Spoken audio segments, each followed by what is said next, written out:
Vienkārši aizsīt savu pretinieku, redz, kā viņš mokās. Vai tev ir kaut kādas slēptās kārtas? Jo, ir. Tās kombinācijas ir vienmēr. Es novēlu tev viegli nokrist. Nekritīsim. Jā. Es uzskatu, ka viņam tur nav jābūt. Skatījuma ziņā arī vairāk savādāk par visiem. Esiet sveicināti, dārgie draugi, Sportstrike TV sarunu šovā, sporta šovā, vienalga, kā jūs to nosauksiet. Pie manis pa kreisi ir Teodors Zariņš, pa labi no manis Aleks Volkovičs. Varbūt pastāstiet par sevi, no kurienes jūs esat, kurā sporta klubā jūs trenējaties katrs, un tad jau varam parunāt vairāk. Jā, nāk no Jūrmals. Jāņa Roģa boks klubs. Trenējos 6 gadus kaut kur apmēram. Un jā. Tā jau. Aleks? Mani sauc Aleks Volkovičs. Trenējos klubā Jauda Fight Club pārstāvu Salaspili. Trenējos boksā 1,5 gadu. Ir ap 20 cīņām apmēram. Un šogad pagājuši gadu pacēla Latvijas čempionātu. Pagājuši gadu sanāk. Šoreiz KSO Pro-FL jūs pārstāvēsiet 75 kg svara kategorijā. Būs boks ar MMA cimdiem. Kā jūs tikāt līdz šai izvēlē, ka jūs cīnīsieties boks ar MMA cimdiem? Kā uzspēlēt tādu iespēju, un kāpēc gan ne? Uzreiz piekrit un dāja, laucam. Jā, man bija tā, ka Kaspars jau sen gaidīja man pilngadību, gribēja, lai es cīnos KS Pro. Un man jau pagājušajā gadu vasarā bija viena cīņa ar MMA cimdiem, man ļoti patika, jo to pat īsti pa boksu nevar nosaukt, tas vairāk kā Rubaks ir. Vienkārši aizsit savu pretinieku, redz, kā viņš mokās. Un ko jūs domājat par tiem, kas cīnās, piemēram, ar bare knuckle? Kāda ir, teiksim tā, ko jūs par to domājat? Gribētu kādreiz? Tas jau pat rākliekas bišķi, es nezinu. Tur mentāli gatavoties baigi. Es jau gribēju bare knuckle šito šovu, bet man Kaspars neatļauja, teica, ka es vēl pa jaunu esmu, bet es domāju, ka, cerams, ka šogad sanāks uzsisties bare knuckle, jo man reka 2 čomi faito bare knuckle, tā kā man patīk. Ok, un šī būs tava pirmā cīņa, vai kura cīņa tev būs? Tur jau beidz skaitīt sen jau. Nopietni, cik tev bijušas cīņas kopā? Pār 50 jābūt kaut kur. 50 cīņā pār. Kas ir tavs, teiksim tā, vispožākā, vislielākā atmiņa no savām cīņām? Kas ir tava tā, teiksim tā, kuru tu esi atcerējies uz cīņu visvairāk no savām cīņām? Man liekas, ja to ir daudz cīņas. Tādas spilgtākā bija Ukrainā. Tur bija grūti pretinieki, tur viņi stipri. Bet sanāca. Tur baigi grūti bija. Kāds bija iznākums? Veiksmīgs. Vinnēji? Jā, uz kārtībā. Kas pa cīņu bija? Boks, MMA? Jā. Boks. Ok, super. MMA vispār tur nelien. Un kā ar tevi, Aleks, kas tev ir, teiksim tā, kas tavs, cik tev 20 pāri cīņas? Kaut kāds 20, 21 ir, jā. Jā, un cik tev bijušas, teiksim tā, tādas cīņas, kuras tev tiešām paliek atmiņā, vai visas paliek atmiņā, vai ir cīņa, kuru tu atceries visvairāk? Es palielam visas cīņas atceros datumus arī, bet visvairāk man atmiņā palikusi pirmā cīņa. Tur diezgan interesants storijas. Man bija piemeklēts pretinieks arī, kuram tā būtu bijusi pirmā cīņa, un pēdējā vakarā viņš nolaca.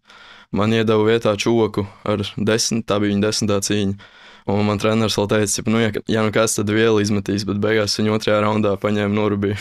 Wow. Tas pār Jūrmalā bija Jāņa Roviča kausā. Jā, es zinu, startēju. Kaut nesen tikko. Nē, es 3. gadā. Jā. Ka es tikko sāku palēlu. Okay. Un šai cīņai 22. martā KSO Pro-FL, kā jūs esat gatavojušies katrs savai cīņai, un kā tieši to esi gatavojies savai cīņai? Man šobrīd bija kāda 1,5 gada pauze. Tad es biju arī uz dienestu aizgājis, valsts aizsardzības uz gadu. Un tagad tikai 3 mēneši plus-mīnus trenējos atsāk. Ir kaut kas specifisks, kā tu gatavojies šai cīņai, ir kaut kāda, nezinu, programma, zinot, vai esi pētījis savu pretinieku un tādā veidā gatavojies šai cīņai, vai vienkārši Nē, tur maks treniņš un visai? Freestylā maucam vienkārši. Okay. Kā tev par šo cīņu runājot? Vai esi kaut ko specifiski gatavojies vai ne? Specifiski nē, bet es esmu viņu papētījis, atradis pāris lietas. Trenējos kaut kur, cenšos 7 reizes nedēļā, 6 reizes nedēļā trenēties, un tieši ar MMA cimdiem sparingot ļoti daudz. Un tev ar sparingiem, vai tu esi tieši gatavojies, ņemot vērā to, ka būs boks ar MMA cimdiem, vai tu esi gatavojies tieši cīnoties, sparingojies ar MMA cimdiem? Es vēl nereiz neesmu vilcīts. Ok. Būs pirmā reize. Varbūt treniņā tur kādam nostrīlīšu. Ok. Labi. Runājot par mentālo, manuprāt, fiziskais ir skaidrs, smagi treniņi, jā, un tā tālāk, gyms. Bet runājot par mentālo, vai jums ir kaut kāds tāds, nezinu, mentālais veids, kā jūs katrs sagatavojaties? Piemēram, redz, tu cīnīsies, jā, neilgs laiks palicis, vai tu mentāli kaut kā sagatavojies šai cīņai? Ir kaut kādi specifiski veidi, kā tu sevi trenē, mentāli sagatavojies tieši prāta ziņā? Nē, tas jau sen jau gatavs visu laiku. Jau, kā pieredzīt ir, kāpt iekšā ringā. Tur jau stress jau sen pazud, viss kārtībā. Vienkārši jāmāc. Tev, Aleks? Jā, es arī nekādu stresu nejūtu. Mierīgs, jā? Pilnīgi, jā, paībāķi. Pa faktam. Parunājot par svaru, 75 kg pārstāvēsiet, jā. Kā šobrīd tev ar savu svaru? Vai tu būsi 75 kg vai būs kaut kāds, nelielas nobīdes? Pirms sēšanās ūdeni vajadzēs ielācīt bieži. Kā divi pa īsi ir. 73 šobrīd es. Jā, kaut kur tā Kā apmēram. tev, Aleks? Es staigāju apkārt 80 kg, bet es būšu 75. Es katru cīņu metu. Ok, un kā piemēram, runājot arī par gatavošanos un treniņu nometni, vai jums ir kaut kādi specifiski cīņu partneri, vai tam arī jūs nepievēršat uzmanību? Tas, kas klubā ir, ar to arī sitamies. Nav nekas specifisks, ja? Tieši runājot par šo cīņu. Tev, Aleks? Tāda specifiski nav, bet ļoti daudz braukāju apkārt, citur sparingoju. Tas pats kartonka arī, ko tu teici. Visur pa Rīgu, pa kartonku. Ok. Labi, parunāsim nedaudz par stratēģiju. Boks, vispār cīņu sports, tāpat kā citi sporta veidi, diezgan daudz korelējās ar stratēģiju. Un es gribētu pajautāt katram šādu jautājumu. Sāksim ar tevi, Teodor. Kas ir tava, teiksim tā, stratēģija, ko tu izmantosi pret Aleksu? Es domāju, tur būs jāņem uz garo roku, distancīt. Viss uzmanīgi, nelaist klāt. Možda brīžiem rubakā ielidot. Te jau viss. Freestylēt ir būs. Aleks? Mana stratēģija. Nav baigi tādas stratēģijas, vienkārši ies un rubīs ārā. Ok, tik pārliek. Nav ko citu teikt. Okay. Kas ir, Aleks, šoreiz tev jautājums, kas ir tava, teiksim tā, priekšrocība, ja mēs runājam par Teodoru, cīņu par Teodoru? Kas ir tava priekšrocība tavuprāt? Tas, ka es ar MMA cimdiem ļoti daudz strādāju un spāringoju arī ar tiem pro MMA cimdiem. Un man jau bijusi viena cīņa ar MMA cimdiem, tā kā es zinu daudz vairāk, kas tas ir. Teodor, vai tev ir kaut kāda priekšrocība? Tur jau pieredzi vienkārši jāņem un viss. Nav, tu neesi pētījis Aleksu kā pretinieku vispār. Esmu kaut kādas cīņas. Tev nav, tu neesi padomājis par kaut kādu varbūt lietu, kas tavuprāt viņam ir vājība un tev priekšrocība, vai ne? Nebija domāts par šajā. Ok, labi. Varbūt tagad padomāt. Māšu. Ok, tad varbūt nākamais jautājums ir, kas ir tavuprāt tava pretinieka priekšrocība, stiprā puse, ko tu ievēros? Jo tu, Aleks, teici to, ka tu esi pētījis Teodoru nedaudz, jā, un kas ir tavuprāt viņa priekšrocība? Ko tu varētu te pateikt, ja tu tāda ir? Viņš noteikti ir tehniski labāks. Uz papīra viņš ir daudz labāks, pa mani pieredzi lielāka, tas arī viss palielam, bet tā jau mēs elpojam vienu un to pašu gaisu, tā kā. Es nezinu, man tas nebija tā vispār, tas, ka viņš pieredzējušāks. Nav nekādas vispār, teiksim tā, sajūtas, kad nedaudz stresiņš varbūt, ne? Tagad nav, nāks tuvāk, viņš parādīsies. Tagad vēl tālu diezgan mēnesis. Nav stresēt tagad. Ok, un kā tev sajūtas? Super, viss kārtībā, jā. Okay. Nedaudz paprognozēsim, iztēlosimies, ka esam Baba Vanga. Kā tu vērtē šo cīņu, kā viņa beigsies? Pēc punktiem, vai tomēr būs finišs? Kā tev liekas, vai būs kaut kas tāds, ko skatītāji, teiksim tā, izbaudīs, vai būs nedaudz tāds piesardzīgāka cīņa? Grūti spriest. Riktīgi grūti spriest. Cerams jau kā finišs. Cerams, ka kāds kritīs. Teodors gan jau. Gan jau. Ok. Kā ir kaut kādiem pārsteigumiem? Vai tu esi sagatavojis, sāksim ar Teodoru šoreiz, vai tu esi sagatavojis varbūt kaut kādu pārsteigumu Aleksam savā ziņā, kas saistās ar cīņu sportu, vai tev ir kaut kādas slēptās kārtas? Jo, ir. Yeah? Jā, tur savas kombinācijas ir vienmēr. Tādas, kuras, piemēram, nav redzētas, varbūt var kaut kas tāds, ja tev padomā? Gan jau ir redzētas, bet, viņš tāds sastrādāts. Aleks, tad par tevi runājot? Man arī ir viens tāds. Padomā kaut kas, jā, tāds. Jā, sitiens, kuram es uzticos ļoti. Parunāsim tagad par, teiksim tā, jūsu karjeru, pieredzi. Mani interesē, attiecīgi, noteikti arī skatītājus interesē, kas ir bijis, teiksim tā, kā jau tu teici, Aleks, vairāk kā 20 cīņas, Teodora vairāk kā 50 cīņas. Kas ir tā cīņa, kas jums ir bijusi, teiksim tā, visvairāk devusi tādu spriedzi un pārbaudījumu cīņa, kura bijusi tāda vischallengingākā, nu, teiksim tā, visgrūtākā, ko jūs varat atcerēties? Un varbūt pastāstīt par to cīņu tieši, jo es domāju, noteikti daudziem, kas ir cīņu sportā, interesē tieši šis jautājums. Cīņa, kas jums ir visvairāk sagādājusi grūtības karjerā? Tā uz sitienu grūti pateikt, bet bija tāda viena grūta cīņa, kur man dabūju zemi otrajā raundā. Es jau domāju, viss ir padirsiens, pat taisnā būs, bet kaut kā sanāca tā atsisties, ka beigās neizšķirt. Tas bija tāds. Un tas varbūt var nosaukt, kas pa pretinieku, kas pa noteikumu. Tas nepateikšu īsti. Divi olēni. Sen jau tas bija. Aleks? Man laikam tā ir cīņa, kas bija pagājušā gada vasarā, jūlija vidū. Kas tas bija pa eventu? Tas bija kaut kāds LNK Opens, bet pretī bija tās Nikita Volkovs, tu varbūt arī zini Teodoru tādu. Viņš diezgan ilgi boksē, viņam brāļi ir treneri Latvijas cimdos. Un groči, jā, Džeks ļoti ilgi boksē, arī daudz pieredzējušāks bija, un tā cīņa bija riktīgi labi. Man pirmajā raundā viņš izsita počku no aknu, bet es kaut kā neapsēdos, nezinu kā, un pēc tam paņēmu cīņu uz sevi un uzvarēju beigās. Ok, super. Jā, izklausās comebacks. Jā. Es viņu jau no sākuma spiedu, es nezinu, kas vienā brīdī bija, tur bišķiņ kļūdiņu pieļauju, pacēlu rokas pa augstu, man viņš ierāva aknā, un tad bija tāds bišķiņ nepatīkami, bet beigās kaut kā. Kā runājot par karjeru arī, kā jūs katrs, Teodori, piemēram, kā tu redzi sevi tuvākos gadus saistībā ar cīņu sportu, vai tu gribi attīstīties šajā cīņu sportā, un kas ir tas, kā tu redzi sevi tuvākos 2-3 gadus, piemēram? Tur tā grūti pateikt, bet redzu sev ar labiem rezultātiem. Ir kaut kāds mērķis vai sapnis tev, ko tu gribētu sasniegt, varbūt cīņu sportā?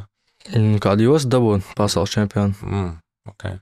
Jā, es plānoju boksēt, turpināt tik augt, un sapnis, baigie sapņi nav, gribētos pro karjeru sākt, un normāli celt cīņas, arī pa kādu jostu uzcīnīties. Ok, un runājot par iepriekšējo pieredzi cīņām, mēs par šo te jau runājam šodien diezgan daudz. Kas ir tas, kas ir, teiksim tā, visu lielākās mācības tieši, runājot par cīņu sportu, vispār kā sportu, kas ir tas, ko jūs visvairāk esat sapratuši un iemācījušies, un ko jūs, piemēram, teiktu cilvēkam, kurš grib iesaistīties cīņu sportā, kas ir tas, ko jūs viņam ieteiktu? Kas ir tādas mācības, varbūt nedaudz plašāk varat izpausties tieši par to pieredzi, kas jums ir bijusi, un varbūt pastāstat, ko jūs ieteiktu, piemēram, kādam citam fighterim? No kā vajadzētu, teiksim tā, par ko vajadzētu vairāk domāt? Es nezinu, kā īsti pateikt, bet, tur, ja tu gribi cīnīties, tur īsāk sakot, nevajag mīst un viss. Pa faktam. Ok, un kas ir tava tā, teiksim tā, turbūt kaut kāda tu esi zaudējis kādu cīņu, vai ne? Tas ir, ko tu varētu ieteikt kādam, kas ir tas, ko vajadzētu vairāk ņemt kā profesionālim, nezinu, no cīņām? Galvenais jau nepārdzīvot, neatmest rokas pēc tam un turpināt tālāk. Kā tev, Aleks, kas ir tas, ko tu ieteiktu, piemēram, un kas ir tas tava lielākā mācība bijusi cīņu sportā? To pašu, ko Teodors teica, galvenais nevajag mīst. Manuprāt, vajag ļoti daudz sparingot, jo tieši caur sparingiem, man liekas, tu visvairāk iemācies. Un ir arī daudz tādu čūku redzēt, kas atnāk uz treniņu, iekāp ringā, uzsparingo, un pēc sparingu viņi vienkārši salūst, atmet rokas, beidz boksēt. Ja man pat bijis tā, ka es sparingoju, un man tā kā sparingu vidū čūks aizmet simtus un saka, kāpēc man sit, Un jā, tu boksē, tu mācies ar sāpēm pa lielam, ja tu neesi gatavs uzņemt tās sāpes, tad tu nekur netiks, manuprāt. Un tad mēs uzreiz no tāda nopietnāka jautājuma uz nedaudz smieklīgāku jautājumu, kas ir tas, kaut kāds notikums, ko jūs atceraties no savas karjeras, kas bijis tāds smieklīgs, varbūt kurios, kas ir noticis, ja ir noticis Teodoru. Ir kaut kāds bijis tāds kurios, kaut kas smieklīgs noticis, nezinu, tur, ko tu vari atcerēties? Būs sītēns, tā nevarēšu pateikt. Un tad, laikam, kārtīgi esi dabūjusi iekšās. Neko nevar atcerēt. Aleks, kas ir tev bijis? Šitas ir kurjos? Es cīņās visu laiku uz prikols tāds. Jā. Pastāst, piemēram, kas ir tavs tas kaut kāds smieklīgākais moments, ko tu atceries, ja tev ir tāds bijis? Es vienreiz cīņā parunāju pretinieku mammu cīņas vidū. Tas varētu diezgan būt psiholoģiski spēcīgi tādā ziņā pretiniekam. Tā kā viņam tas varētu ietekmēt. Es atceros, viņi pēc tās cīņas gribēja mani pieejas sasist, bet tagad mēs esam ļoti labi čomi, jā. Šautot Šķirikam un Pavļikam. Tad tie ir viņi, jā? Jā. Kas varbūt, ja mēs runājam par kaut ko smieklīgu un tādu personiskāku, kas varbūt jums ir tāds, ko jūs darat pirms cīņas un pēc cīņas, vai jums ir kaut kāds savs rituāls vai kaut kāds, nezinu, lieta, par ko jūs domājat savā prātā? Jā, es ielieku austiņas ausīs, paklasos pats un savējo mūzonu, palūdzu dieviņu, un tad jau kāpjam ringā. Ok, super. Nākamais jautājums. Ja, piemēram, Teodor, tu necīnītos, nekad nebūtu cīnījies, kas būtu tas, ko tu būtu darījis savā dzīvē? Esi domājis par kaut kādu savas karjeras citām kāpnēm? Nu, kad bija mazāks, es gribēju uz hokeju pa Vārtsariem augt, bet kaut kā vecāki nesūtījis turien. Un nesūtījis boksu, bet tāpats arī bija domājis, ka mošu motograsām augt. Arī interesanti. Ok, un kā tev, Aleks? Ja es neboksētu, nezinu, ka jau kā repot. Parunāsim tagad par pašu KSO Pro FL. Ko jūs domājat par KSO Pro FL organizāciju kā tādu? Kas jums varbūt patīk, nepatīk? Nu, patīk tas, ka visādiem jauniem cīkstoņiem dod iespēju izsisties. Super. Tur var parādīt labi sev un tālāk jau kustēties. Es esmu apmeklējis katru pasākumu, man patīk tas vibes. Var labi naudiņu izcelt uz fighteriem, uzliekot stavkas. Bet, pirmajos pasākumos man ļoti nepatīk. Es aizbraucu, skatījos, domāju, kas tur vispār ringā notiek, jo tur bija daži tādi fighteri, kuri izstāsta, ka nesaprot, ko viņi dara. Runājot par KSO Pro FL organizāciju attiecīgi, ir kaut kādas lietas, varbūt, kas jums nepatīk, vai nezinu, vai jums, ko jūs gribētu, lai organizācija uzlabo, varbūt varat kaut ko tādu komentēt arī. Jo visi vienmēr saka tikai labu, bet varbūt ir kaut kas arī tāds, kas nepatīk. Tā jau viss normāli, bet nepatīk tas, ka tur dažreiz ņem tāds, pavisam iesācies. Tikai vispār. Okay. Es domāju, tā gan nevajadzētu. Ok. Aleks? Jā, man īsti necipīja, kad mums bija tas face-offs pie brīvības pieminekļa, varēja, man liekas, kaut kur labāk. Kaut kur zalīdāk. Okay. Tas tā bija šlēti. Tagad tāds uz nobeigu iesim jautājums attiecīgi abiem. Kas ir tas, ko jūs, piemēram, varat pateikt, novēlēt viens otram, kā fighterim uz šo cīņu? Ko tu, Teodor, vari novēlēt Aleksam, un ko Aleks var novēlēt Teodoram? Es novēlu izturību. Es novēlu tev viegli nokrist. Nebūs? Nekritīsim. Ja. Ko jūs varat novēlēt, ieteikt skatītājiem, kas jūs skatīsies 22. martā KSO Pro FL? Vai ir kaut kādi specifiski vēlējumi skatītājiem? Ko jūs gribētu pateikt skatītājiem, tie, kas jūs sekos līdzi jums, fanos par jums? Novēlu, lai baliņš labi garšo, lai līdz popkorns viņiem ir un tajā, lai skatās viss. Es novēlu izbaudīt šo šovu, būs ļoti laba cīņa. Ja vispār, ja godīgi, es pat teiktu, ka mums būtu jābūt komēnā. Jo tie divi čoki, kas ir komēnā, mēs esam līmeni augstāk par viņiem, un es uzskatu, ka viņiem tur nav jābūt. Skatījuma ziņā arī vairāk savādāk par visiem. Mums ir visur vairāk skatījumu, nekā viņi cilvēkiem mēs interesējam, nevis viņi. Ko jūs domājat vispār par citām cīņām? Kas ir tās cīņas, ko jūs varbūt gribētu paši skatīties, redzēt, kas būs šajā KSO Pro FL eventā? Man tur čomi rubīsies vairāk, Drengers, tas pats Zeps, kurš pret Tomiju, Raits Helmans, mans bratans. Tā kā būs labi. Mums arī no Jūrmals cīnīsies Darens Biržnieks, viens no mani kluba, un vēl Vengo no MMA Jūrmala. Kādas, varbūt, prognozes? Būs daudz nokauti 22. martā, vai arī būs diezgan daudz, teiksim, tādu piesardzīgākas cīņas? Tur tā 50-50. Es domāju, ka būs piesardzīgas cīņas, jo tomēr tā arī ir čoki, kuriem tās cīņas nav tik daudz, un kuriem varētu būt tā kā kaut kāda baila iekšā. Es domāju, ka nebūs baigi daudz nokauti. Šoreiz cīņas būs lokācijas maiņa, notiks nevis Riga Tower, bet Ata centrā. Ko jūs varbūt par šo domājat? Būs varbūt upgrades vai kāds jūs prognozes? Es domāju, ka noteikti būs upgrades, jo Towerī bieži bija tā, ka vietas īsti nebija. Tur bija visiem kopā baigi jāiet, jādruzmējās. Es domāju, ka tā būs riktīgi nice. Ok, runājot par kaut kādiem ultimate mērķiem, runājot par UFC, ir kādreiz bijusi doma tāda iezagusies prātā, kad jūs gribētu būt UFC, piemēram? Nē, man boks interesē. Man pat pa zemi mētāties tur vispār nepatīk. Neinteresanti skatīties. Ko jūs domājat par Beterbievu Bivolu cīņu? Skatījāties? Protams. Un kā jums patīk rezultāti? Par ko jūs fanojāt? Beterbievs vai Bivols? Bivols, jā, un tu? Jā, es arī Bivols, jā. Visu laikam par Bivolu fanoju, ne? Cik es apkārt arī esmu dzirdējis. Es arī sēdēju, man bija nenormāls prieks par to, ka viņš uzvarēja, jo man kaut kā iekšā arī sirsniņa vairāk gribēja, viņš uzvar. Būs triloģija? Paļubom. Būs, jā. Okay. Tā, es izvēlējos Aleks Pereira. Es Adesaņa.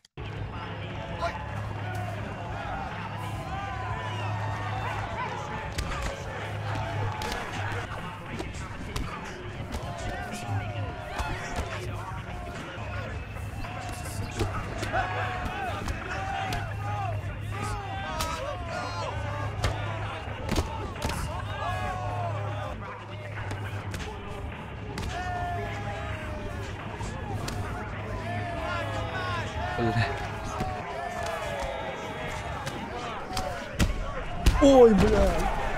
Negības.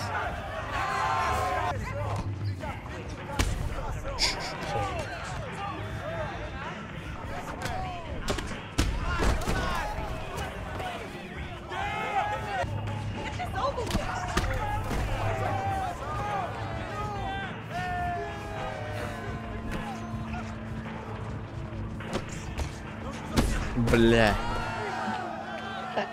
Bļā, sagāja. Mīļie skatītāji, paldies, ka skatījāties Sportstrike TV šovu. No manis pa kreisi Teodors Zariņš, no manis pa labi Aleks Volkovičs, 75 kg, boks, MMA cimdi, 22. marts ATA centrs, biļetes pieejams biļešu servis, tiekamies.